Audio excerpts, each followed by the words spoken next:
ಸುದ್ದಿ ನೋಡಿ ಹೇಗಿದೆ ಅಂತ. ಒಂದಲ್ಲ ಎರಡಲ್ಲ, ಮೂವರು ಹೆಂಡಿರ ಅಡ್ನಾಡಿ ಗಂಡ ಇವನು. ಮೈಸೂರಲ್ಲಿ 3 ಮದುವೆ ಆಗಿದ್ದಾನೆ ಐನಾತಿ ಪತಿ.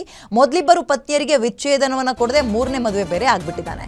ಮೊದಲನೇ ಹೆಂಡತಿ ಮಕ್ಕಳಿಗೆ ಆಸ್ತಿ ಕೊಟ್ಟಿದ್ದಾನೆ, 2ನೇ ಹೆಂಡತಿ ಮಕ್ಕಳಿಗೆ ಕಿರುಕುಳ ಕೊಟ್ಟಿದ್ದಾನೆ, ಆಮೇಲೆ 3ನೇ ಮದುವೆ ಬೇರೆ ಆಗಿದ್ದಾನೆ.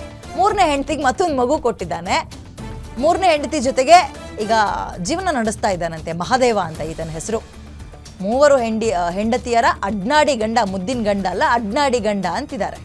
ಬೇರೆ ಇದ್ದಂತಹ 2ನೇ ಹೆಂಡತಿಗೆ ನಿರಂತರ ಕಿರುಕುಳ ಕೊಡ್ತಾ ಇದ್ದಂತೆ. ಗುಡಿಸಲನ್ನ ಕಿತ್ತೆಸ್ದು 2ನೇ ಹೆಂಡತಿಗೆ ಕಿರುಕುಳ ಕೊಟ್ಟಿದ್ದಾನೆ. ಪತಿ, ಅತ್ತೆ, 3ನೇ ಹೆಂಡತಿ ಹಲ್ಲೆ ಮಾಡಿರುವ ಆರೋಪ ಕೂಡ ಕೇಳಿಬಂದಿದ್ದು. ಹುಣಸೂರು ತಾಲೂಕಿನ ದಲ್ಲಾಳು ಗ್ರಾಮದಲ್ಲಿ ನಡೆದಿರೋ ಘಟನೆ ಇದು. ಬಿಳಿಕೆರೆ ಠಾಣೆಯಲ್ಲಿ ದೂರು ಕೊಟ್ಟಿದ್ದಾಳೆ. ಈಗ 2ನೇ ಪತ್ನಿ ನೇತ್ರಾವತಿ. ದೂರು ಕೊಟ್ಟರೂ ಕೂಡ ಪ್ರಯೋಜನ ಆಗಿಲ್ಲ ಅಂತ ಪಾಪ ಸಂಕಟವನ್ನು ವ್ಯಕ್ತಪಡಿಸ್ತಾ ಇದ್ದಾಳೆ. ಆಕೆ ಕೂಲಿ ಮಾಡಿ ತನ್ನಿಬ್ರು ಮಕ್ಕಳನ್ನ ಆಕೆಯೇ ಸಾಕ್ತಾ ಇದ್ದಾಳೆ. 2ನೇ ಹೆಂಡತಿ ನೆಮ್ಮದಿಯಾಗೂ ಈತ ಇರೋಕ್ ಬಿಡ್ತಾ ಇಲ್ಲ ನಮ್ಗೆ ಅಂತ ಬಂದು ಮಮತನ್ನ ಇಟ್ಕೊಂಡಿರೋ ಹುಡುಗಿನೂ, ಅವಳು, ನಮ್ಮ ಅತ್ತೆ, ನಮ್ಮ ಗಂಡ ಎಲ್ಲ ಸೇರಿ ನನಗೆ ಹೊಡೆದು ನಾನು ಒಂದು ಸಡ್ಡನ್ನು ನಿರ್ಮಾಣಿಸಿಕೊಂಡಿದ್ದೆ. ಗುಡಿಸಲಲ್ಲಿದ್ದೆ. ಮಳೆ ಊದಿ ಗುಡಿಸಲು ಬಿದ್ದೋಗೋದ್ರಿಂದ ನಾನು ಕೂಲಿ ಕಂಬಳ ಮಾಡಿ ಒಂದು ಸಡ್ಡು ನಿರ್ಮಾಣಿಸಿಕೊಂಡಿದ್ದೆ. ಆ ಸಡ್ಡನ್ನು ನಾಶ ಮಾಡಿ ನನ್ನ ಮಕ್ಕಳನ್ನು, ನನ್ನನ್ನು ಬೀದಿಗೆ ತಳ್ಳಿ ನನಗೆ ರಾಡಿನಿಂದ ಹೊಡೆದು ನನ್ನ ಹೊರಗಡೆ ಹಾಕಿದ್ದಾರೆ. ಈಗ ನಾನು ಅಡ್ಮಿಂಟು ಆಗಿದ್ದೇನೆ. ಹಲವಾರು ಪೊಲೀಸು ಕಂಪ್ಲೇಂಟು ಕೊಟ್ಟಿದ್ದರು, ಯಾರು ನನಗೆ ಆ್ಯಕ್ಷನು ತಗೋತಾ ಇಲ್ಲ. ನನಗೆ ಪದೇ ಪದೇ ಬಂದು ನನಗೆ ಹಂಗೇ ತೊಂದರೆನೂ ಕೊಡುತ್ತಾ ಇದ್ದಾನೆ. ನನಗೆ ಅವನಿಂದ ನನಗೆಲ್ಲ ಏನೂ ನನಗೆ ಸಹಾಯ ಇಲ್ಲ, ಆದರೂ ನನಗೆ ಬಂದು ತೊಂದರೆ ಕೊಡುತ್ತಾನೆ. ನನ್ನ ಗಂಡ ಬಂದು ಮಮತನ್ನ ಇಟ್ಕೊಂಡಿರೋ ಹುಡುಗಿನೂ, ಅವಳು, ನಮ್ಮ ಅತ್ತೆ. ಮೋರ್ ಡೀಟೇಲ್ಸ್ ನನ್ನ ಕಲೆಗೆ ಸುರೇಶ್ ನೀಡ್ತಾರೆ. ಸುರೇಶ್, ಒಂದಲ್ಲ ಎರಡಲ್ಲ 3 ಜನ ಮದುವೆ ಆಗಿರೋದು ಈ ಪುಣ್ಯಾತ್ಮ. 2ನೇ ಹೆಂಡತಿ ಸಮಸ್ಯೆ ಏನು, ಯಾಕೆ ಹೊಡೆದಿದ್ದಾರೆ, ಯಾಕೆ ಈ ಗಲಾಟೆ, 3 ಮದುವೆ ಯಾಕೆ ಆಗಿದ್ದಾನೀತ? ಇದು ಮೈಸೂರು ಜಿಲ್ಲೆ ಹುಣಸೂರು ತಾಲೂಕಿನ ದಲ್ಲಾಳ್ ಗ್ರಾಮದಲ್ಲಿ ನಡೆದಿರೋ ಘಟನೆ. ದಲ್ಲಾಳ್ ಗ್ರಾಮದ ಮಹಾದೇವ್ ಅನ್ನೋನು ಈಗ 3 ಮದುವೆ ಆಗಿ ಮೊದಲ ಹೆಂಡತಿಯನ್ನ ಡಿವೋರ್ಸ್ ಕೊಟ್ಟಿದ್ದಾನೆ. 2ನೇ ಹೆಂಡತಿಗೆ ಕೋರ್ಟ್ ನಲ್ಲಿ ಸಂಬಂಧಪಟ್ಟಂತೆ ಜೀವನಾಂಶಕ್ಕೆ ಕೇಸ್ ನಡೀತಾ ಇದೆ.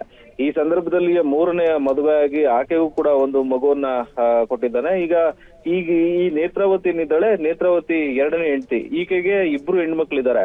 ಮನೆಯಿಂದ ಆಚೆ ಹಾಕಿ ಆ ಜೀವನಾಂಶವನ್ನು ಕೊಡದೆ ಆಕೆಯ ಮಕ್ಕಳನ್ನು ಕೂಡ ನೋಡ್ಕೊಳ್ತಾ ಇಲ್ಲ ಅನ್ನೋದು ಆಕೆ ಆರೋಪ ಆಗಿದೆ. ಹುಣಸೂರು ಗ್ರಾಮಾಂತರ ಠಾಣೆಯಲ್ಲಿ ಈ ಪ್ರಕರಣಕ್ಕೆ ಸಂಬಂಧಪಟ್ಟಂತೆ ದೂರು ದಾಖಲಾಗಿದೆ. ಮಹಾದೇವ ಏನಿದ್ದಾನೆ, ಈತ 3 ಮದುವೆ ಆಗಿರುವವನು.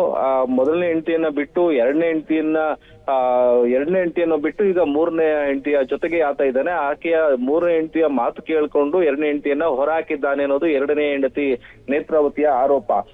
ಹೀಗಾಗಿ ಬಿಳಿಕೆರೆ ಪೊಲೀಸ್ ಠಾಣೆಯಲ್ಲಿ ಕೂಡ ಈ ಸಂಬಂಧಪಟ್ಟಂತೆ ದೂರು ದಾಖಲಾಗಿದೆ.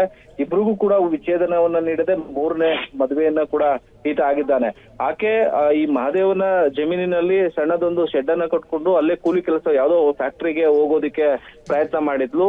ಈ ಸಂದರ್ಭದಲ್ಲಿ ಆ ಜಾಗ ನಂದಲ್ಲ, ನಮ್ ತಾಯಿಗೆ ಸೇರ್ಬೇಕು ಅಂತೇಳಿ ಯಾಕೆ ಇಲ್ಲಿ ಬಂದಿದ್ಯಾ ಅಂತೇಳಿ ಆ ಶೆಡ್ ಅನ್ನು ಕೂಡ ನೆಲಸಮ ಮಾಡಿ ಆಕೆಯನ್ನು ಕೂಡ ಹೊರದಬ್ಬಿರುವಂತಹ ಘಟನೆ ನಡೆದಿರುವಂತದ್ದು.